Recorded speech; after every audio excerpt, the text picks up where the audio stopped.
esse assunto no Jornal Gente, com a participação do colunista Aldo Rebelo, ex-presidente da Câmara Federal, ex-ministro de Estado. Nós estamos acompanhando uma crescente discussão a respeito da anistia, principalmente na Câmara. O presidente do Senado, Davi Alcolumbre, não deixa a porta abrir muito. Conforme o assunto vai avançando, ele vai botando ali um pouco do pé na porta em relação a esse tema. O que o senhor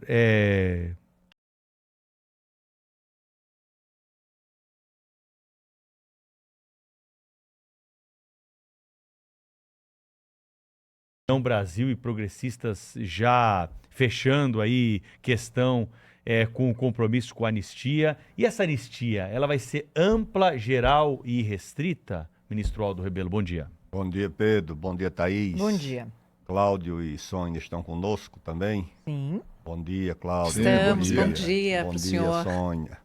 Bom dia aos nossos internautas.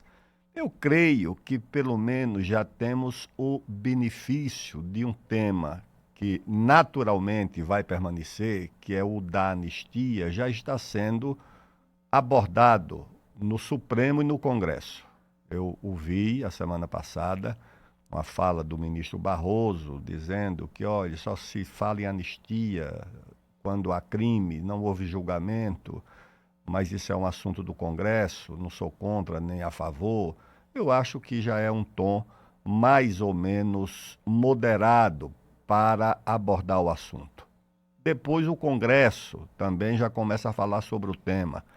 Eu acho contraditório que líderes, como apareceu aí o líder Orlando Silva e o líder Lindenberg, digam que tratar da anistia é ilegal. Você não pode tratar como ilegal uma matéria que sequer foi votada, sequer foi discutida, sequer foi ainda apresentada para votação. Depois da matéria votada, você pode, então, julgar se houve ou não afronta à Constituição na matéria. E a outra coisa também surpreendente é tratar a anistia como se fosse a possibilidade de cumplicidade com crimes. Mas toda anistia é exatamente para anistiar crimes. Não existe anistia para anunciar absolvição nem inocência. Por esse raciocínio, por exemplo, o Congresso, em 1979, teria sido cúmplice dos crimes, porque o Congresso, por proposta do Executivo, do presidente Figueiredo, anistiou crimes de tortura, anistiou crimes de sequestro, anistiou crimes de assalto a banco, ou seja, todo tipo de crime foi anistiado. Por quê? Porque havia o objetivo de substituir essa matéria, esse debate, por um processo de pacificação do país. Esse é o único objetivo que justifica uma anistia. É substituir um problema por uma solução. Ou seja, se o país precisa de reunir as suas energias, de coesão social para retomar o seu processo de desenvolvimento, de democratização, de justiça social, se as energias precisam ser dirigidas para esse esforço, você então faz o gesto de pacificação, que é anistiar os crimes atribuídos à norma ou à legislação da época. É isso que se propõe. Não se propõe aqui apenas anistiar culpados, anistiar crimes. Isso só se dá em função de um objetivo superior, maior, que é o país se voltar para o que é mais importante. Não deixa de ser, muito bom dia, ministro, prazer imenso tê-lo aqui novamente. Então, não deixa de ser curioso a gente observar a cena, né? O primeiro é uma tentativa, o governo anda tão perdido, né? Aqui em Brasília é muito frequente a gente ouvir a expressão que o governo acabou. Está tão desencontrado, não sabe o que fazer, que agora tentam criminalizar a articulação política, a conversa política. Eles falaram ontem, aliás, houve até petista que denunciou o governador de São Paulo ao Supremo Tribunal Federal, aquela coisa de os petistas aprenderam esse caminho, né, de tentar, de alguma maneira, sinalizar, oferecer ao Supremo Tribunal Federal a chance de adotar essas suas decisões tão contestadas. E também os personagens, né? O ministro que disse que isso é crime é o ministro que pagava tapioca com cartão de crédito corporativo do governo, né? O ministro Orlando Silva. Enfim, é tudo muito estranho. Mas você não acha, Álvaro, desculpe, Aldo, que isso também revela esse lado frágil do governo? O governo está tão desesperado, né? Sem números, sem deputados suficientes, sem senadores suficientes para enfrentar nenhuma grande investida de setores da oposição. Não parece uma atitude um tanto quanto desesperada do Palácio do Planalto, do governo de maneira geral? Cláudio, eu creio que é isso também, mas não é apenas isso. Eu fico, às vezes, observando o paradoxo desse julgamento, tido como o julgamento do século. País que coloca como principal protagonista da sua vida aquela instituição que deveria ser a mais discreta, que é a sua Corte Suprema, o Supremo Tribunal Federal, que nunca foi protagonista da vida política do país, nem na campanha da anistia, que eu integrei nos anos 70, nem na Constituinte, não havia esse protagonismo do Supremo. Quando a Corte Suprema, quando o Judiciário se torna o principal protagonista do país, isso significa que a política não está cumprindo o seu papel. E isso é responsabilidade, naturalmente, das instituições essencialmente políticas. O Poder Executivo é o fracasso do governo, o fracasso do presidente Lula em conduzir esse processo, em liderar esse processo no país. O governo não dispõe da capacidade sequer de se relacionar com o Congresso. Sofre derrotas sucessivas, como sofreu no caso do IOF, como sofreu no caso da CPI do INSS. O governo juntou e associou numa derrota não apenas o Poder Executivo, mas os dois chefes do Poder Legislativo, o presidente da Câmara e o presidente do Senado. Então isso é a prova do fracasso, ou seja, todo o protagonismo passa para o Supremo Tribunal Federal, para os ministros do Supremo. E às vezes eu fico me perguntando, será que isso ainda não é acerto de contas de 64? Será que não é também gente que se julga derrotado naquele episódio, querendo retomar aquele processo que não tem mais nenhum protagonista vivo? Esses militares que estão por aí, muitos não eram nem nascidos sequer em 64. E agora você se vê diante da seguinte situação. Me explique essa situação. Por que é que se houve tentativa de golpe, ela não foi bem sucedida? Se houve, vamos admitir que houve a tentativa. Eu não acho que houve, mas vamos admitir que houve. Não foi bem sucedida por quê? Porque os militares evitaram, não aderiram, não quiseram. E os mesmos militares estão nos bancos dos réus para serem julgados por tentativa de golpe. Como é que você pode aceitar um paradoxo desse, uma situação dessa? Ou seja, eles são acusados de, por um lado, de não apoiar a tentativa de golpe, mas estão sendo julgados como cúmplices ou como protagonistas da tentativa de golpe. Eu acho que isso, do ponto de vista do direito, não se sustenta. Isso não tem como ser explicado. Então, eu creio que quando você tem um governo desorientado, um governo que não consegue se entender com o Congresso, que não consegue formar maioria, e governo que não tem maioria no Congresso é um governo condenado a não governar. Eu sei disso, de perto. Isso como é que funciona? Ou você tem uma relação com o Congresso que precisa funcionar em harmonia com o Poder Executivo, porque os dois têm responsabilidade na administração do país. O governo, o Poder Executivo não consegue isso. Eu ouço líderes do governo, Cláudio, e eu fico com a impressão que são líderes não de um governo, mas líderes de oposição. O discurso do líder do PT na Câmara não é um discurso de quem é líder do partido do governo, do partido do presidente da República. É de quem é líder de um partido de oposição. Você ouve e diz, não, essa liderança não tem um governo para proteger, para administrar, para defender. É o discurso de quem está na oposição. Eu acho que isso é absolutamente insustentável e inviável. Ah, tudo bem, mas qual é a conclusão desse julgamento? Esse julgamento, seja concluído da forma que vier a ser concluído, eu só tenho que antecipar o seguinte: ele não vai pacificar o país. O julgamento não vai pacificar. O julgamento pode escrever mais um capítulo da disputa, do ressentimento que o Brasil precisa sepultar para cuidar do que é mais importante. Até porque, ministro, muito bom dia para o senhor, que bom estar ouvindo aqui as palavras, a análise do senhor sobre esse caso, que nos faz pensar muito. Me parece que o governo também já escolheu um inimigo, que é o governador de São Paulo, Tarcísio de Freitas. E qual seria a análise da figura de Tarcísio de Freitas nesse momento?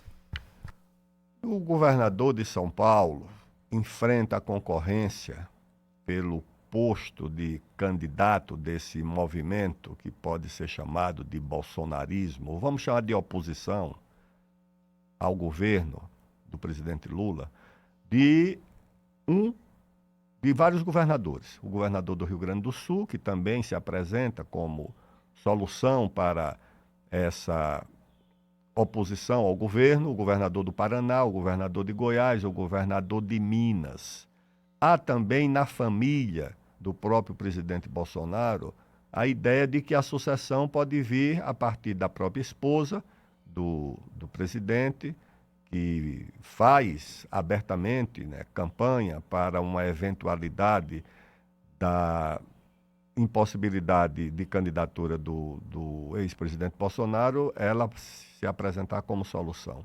Os dois filhos, o que é senador pelo Rio de Janeiro, o senador Flávio, também é cogitado nas redes como um possível sucessor, e o Eduardo, deputado, que está nos Estados Unidos, que tem também um movimento muito consistente e até em certos momentos fala como um presumível sucessor do pai. Então, o governador de São Paulo enfrenta uma concorrência muito grande, muito dura, críticas muitas vezes vindas do próprio setor mais raiz do bolsonarismo, achando que ele é muito inseguro na defesa do ex-presidente, e ele procura se entender também com apoiadores fortes que ele tem em São Paulo, né? Principalmente o setor financeiro, a Faria Lima, agora uma parte do Centrão, mas no fundo ele vai precisar do aval do ex-presidente Bolsonaro. Eu creio que esse aval será decisivo para um candidato de oposição fazer frente à candidatura ou do presidente Lula ou de quem venha a sucedê-lo como representante do governo. O que eu sei, em resumo, Sônia, é o seguinte: são dois problemas distintos.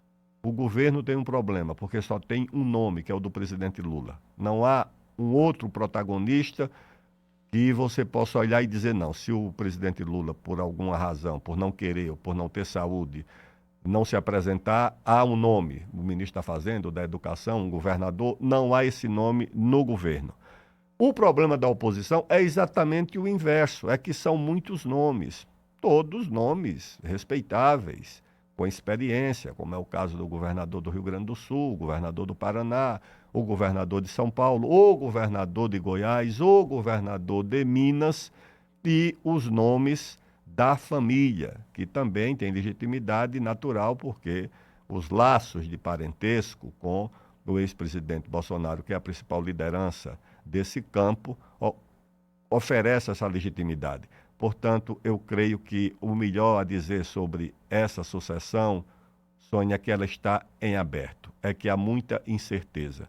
E quem apresentar um diagnóstico dizendo que sabe o que vai acontecer é porque está muito mal informado. Ministro, tem uma questão que eu gostaria que você comentasse aqui, por favor, com os nossos assinantes, também com os nossos ouvintes da Rádio Bandeirantes, que é o seguinte: sabe que se realiza no Rio Grande do Sul a Expo Inter, né, que é a mais antiga feira da agroindústria, da agropecuária no Brasil, em todo o Brasil, lá em Esteio. Sabe quem não apareceu na feira lá na Expo Inter de Esteio? O ministro Fávaro, o ministro da Agricultura. Pode isso? Pode isso. Estamos falando não apenas do mais importante, o mais antigo, tradicional evento do setor, do agro, né? Como que é o único setor da economia que dá permanentemente boas notícias para o Brasil, é aquele que sustenta esse tímido crescimento da nossa economia. Além disso, estamos falando de um Estado, né, que sofreu muito, tem sofrido muito nos últimos tempos, com enchentes, com inundações, com secas e também com a ausência do governo federal, de socorro do governo federal. E no meio disso tudo, o ministro da Agricultura simplesmente não dá. Você analisa esse aspecto, hein, ministro Aldo? Cláudio, você é um jornalista muito atento mesmo, viu? Porque eu estive ontem em Esteio, eu fui fazer um debate para os prefeitos lá, exatamente no pavilhão da Federação da Agricultura, promovido pela Federação das Associações dos Municípios do Rio Grande do Sul. Estava lá, de fato, o governador, deputados federais, mas, de fato, não estava o ministro da Agricultura. E agora que você me chamou a atenção para essa grande ausência, essa importante ausência nessa feira, nessa Expo Inter, que é de fato ao lado aqui de Ribeirão Preto, e mais 2% das exportações do Rio Grande do Sul são provenientes dessa atividade agroindustrial. É o maior parque de fabricação de máquinas agrícolas do Brasil, não é São Paulo, é o Rio Grande do Sul. Inclusive com exportações importantes dessas máquinas. E com a tradição, né, do Rio Grande do Sul, exatamente, que espalhou-se pelo Brasil. O agricultor do Rio Grande do Sul deixou de ser um agricultor gaúcho. Ele hoje é um agricultor mato-grossense, paraense, tocantinense, sul-mato-grossense. Ele está em Rondônia. Então, é uma agricultura de grande tradição e um agricultor, ou seja, um recurso humano de grande tradição. E tem, naturalmente, qualidade naquilo que faz, naquilo que produz. E acho que é uma ausência importante a do Ministério da Agricultura. Acho que tinha um representante do governo federal lá na abertura. Não sei que função ocupava, mas acho que tinha um representante. Mas, de fato,